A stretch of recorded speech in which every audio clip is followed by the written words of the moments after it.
Hello YouTube, Mack back again. Now, I was going to review the 30-minute missions, as I said I would do for my next video, but I bought more. So I decided I'm going to put them off for a second. We'll review them later once I get them all together and I'm able to compare them. And instead, I'm going to go back to my Studio Series figures, Transformers, that I collect. And I decided I'm going to do a top 5 list. I was originally going to do a top 10, but I considered, seeing as I only own shy of 30, I'd be pushing the boat there. Even though there are about 60, 70 Studio Series figures to date, I don't own that many. I only buy the ones I really want, and I've missed some because saving for a wedding, yada yada, gotta choose between Gundam, Transformers. Choose me, choose me. No, I shall choose him. Anyways, don't know why I did that, but there you go. So I decided for this list, it's going to consist of 2 Voyager, 2 Deluxe, and 1 Leader. And I decided from each category to pick my favourite. I tried going Autobot Decepticon with each, but in the end I just went for what are my ultimate favourites. And they sort of are all about Decepticon for the Deluxe and Voyagers, but you'll see what I mean. So we're going to start off with number 5, and that is this little guy. This is Studio Series Off-Road Bumblebee. Now, the first thing that I really like about this figure is the Jeep mode. Now, not only because it's the Willys Jeep, which I really love, but I actually have a 1/35th scale Willys Jeep, and when this thing's transformed, it actually scales really well with that. So if the Studio Series figures are meant to be in scale with each other, I'm going to be safe to say that some of the vehicles are probably 1/35th scale. But then again, it is leaning more towards robot mode. But anyways, that's one thing I like about this. The other being that he is the most accurate representation we have had so far of Bumblebee from the Bumblebee movie. Now, the right shoulder is very tight on mine. I don't want to move it too much because it may break, but he comes with his nice gun, and the sword I have taken from the other Bumblebee figure, the Volkswagen, but it does fit him. The head, you can take the face off to put on the battle mask, but the ears are still stuck to this one, so I would have preferred if we got the battle mask for this one because he wore it for most of the time he was in this mode. But, you know, you can't get everything these days, unfortunately. But he's great, so he's definitely deserving of the 5th spot. You know, and same as with everybody, loose leg joints on my one, but, you know, we will sit you down there and scoot you off to the side, my friend. To bring in the next Deluxe, who is the number 4 spot, Barricade. Now, I really wanted the Masterpiece Barricade until I saw the Deluxe figure, who is just as good. And my god, just even looking at this pose with him, he is very, very impressive. He is very intimidating. Are you username ladiesman217? Yeah, I'm not very good with impressions, but there you go. But yeah, he is an impressive transformation when you take into account that the last Deluxe figure we had of him was, if I just grab him here, I'm going to have to move my chair, this will be loud. I don't know why I'm doing an impression of Hans from Hello Hello, but there you go. Yeah, the last figure we had was Fatty McFatso here, and you know, a Barricade, no, a moment on the lips, lifetime on the hips. So yeah, this was the last one we had, which was still great, but it does not hold a candle to this one. He is very well done, and yeah, even with the articulated fingers, which you don't normally get on a Transformers figure, let alone a Deluxe figure, I just thought he was absolutely amazing. And considering I only got him for a tenner, I was not complaining, so he is definitely deserving of the number 4 spot. Moving swiftly along to the Voyagers.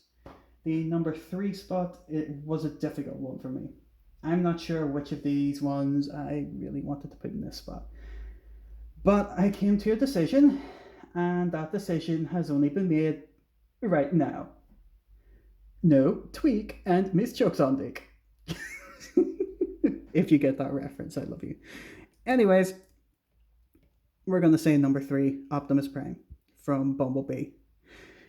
He is absolutely amazing. I did not expect a figure of him. I don't think anybody did. And he just came out of the blue when we saw somebody had the figure on their desk and we weren't sure if it was third party or official Hasbro, but considering that guy was a reliable source for Hasbro figures in the past, we took it and ran with it, and here he is.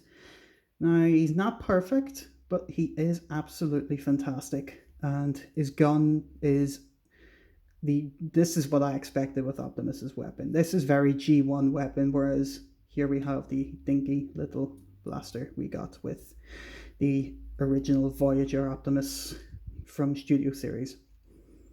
That was number 30 something. Came alongside Rampage. Anyways, I love him. He's very articulate, and he has an amazing likeness to the on-screen model. Even from the back, the kibble is folded away very nicely. Just the only problem I have is moving the feet down here. You start to misalign this panel back here that should be clipped in, but you know, it's very hard to get all these to stay in place. It is what it is, you know. You just got to put up with it. But yes, absolutely amazing figure. Then moving on to what is now the number 2 spot. Absolutely, 100% definitely Sentinel Crane. I love this figure. Bought it on a whim. Didn't know if I was going to enjoy it, but I really do. And he's not in his robot mode right now. Let's just fix that, because one of the things I love about him is how easy he is to transform. So, swords. I only learned recently that this is actually meant to be his gun. So now we have that. And we just unpeg all of this back here. I'm just going to split it first and see if that gives me a bit of help. Yep, it does. Take that down, take that down. There we go. Bring out his arms very easily. And clip them from here, and clip this from back here. Bring this down, fold these in. They sometimes like to pop off, naughty. And we will lift his head up, fold these in, yada yada. Or actually, no, we need to keep them there for a minute so that we can rotate this. Success! Now we can fold them in. Yes. Tap this all together. Oh. His head's gone down. I don't know why his head's gone down. His head should be folded up. There we go. Let's get into the lower tabs. Well, let's get on here. Here I am advertising this is my second because he's very easy to transform and I'm having trouble. Come on. You've never done this to me before, mate. Come on. Come on. Come on, do not fight me. Oh, I get it. I'm a prime. I don't take orders from you. Fuck you.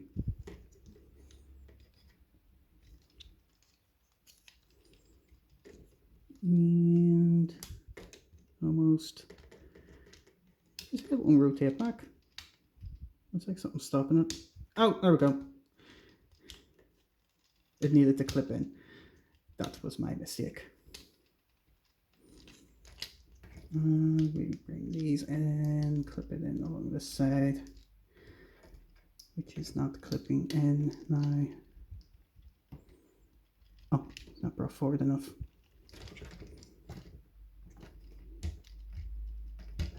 There we go, and there we go, and there we go, and there we go, and now just his legs to do, which is very easy.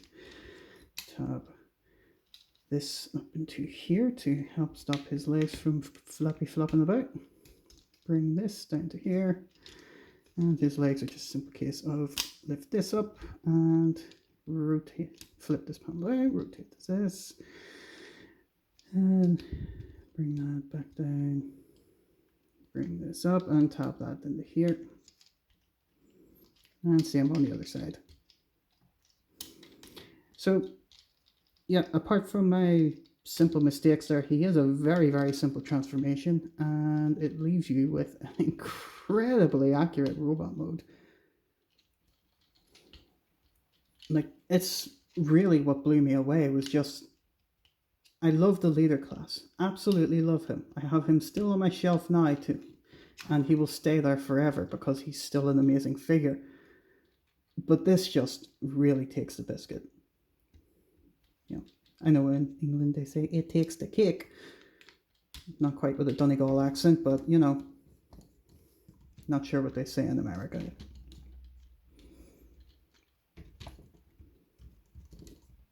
Probably something along the lines of America. But anyway, so